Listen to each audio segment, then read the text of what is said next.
kapayapaan po sa ating mga kabayan, mga kapatid. Ang paksang pag-aaralan po natin ngayon ay ang buhay na nasa Diyos. Basahin natin sa aklat ng Panginoon, nasa Kanya ang buhay, nasa Diyos. At ang buhay ay siyang ilaw ng mga tao. Yun pala mga kabayan, yung buhay pala natin nasa Diyos.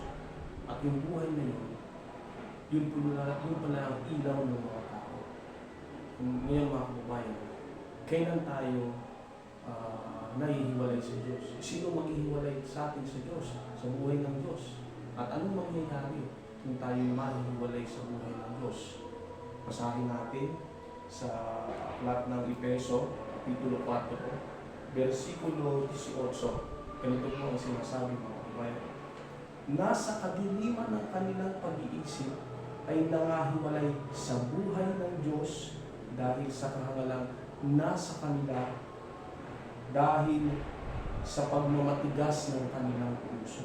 Kabayan, kaya pala mga kabayan, kung tayo po ay mahihiwalay sa Diyos, ay maaaring dumilim ang ating pag-iisip at mahihiwalay tayo sa buhay ng Diyos.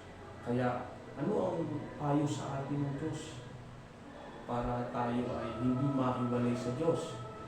Basahin natin sa mga banal na kasulatan.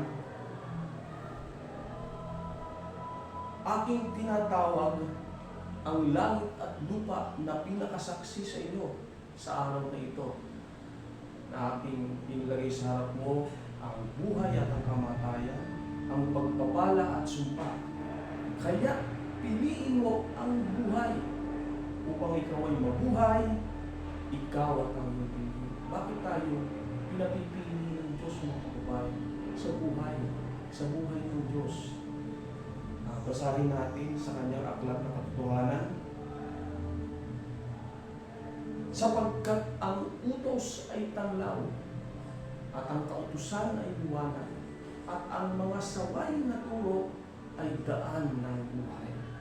Yan po mga kababayan, ang buhay nasa Diyos. Salamat sa Diyos.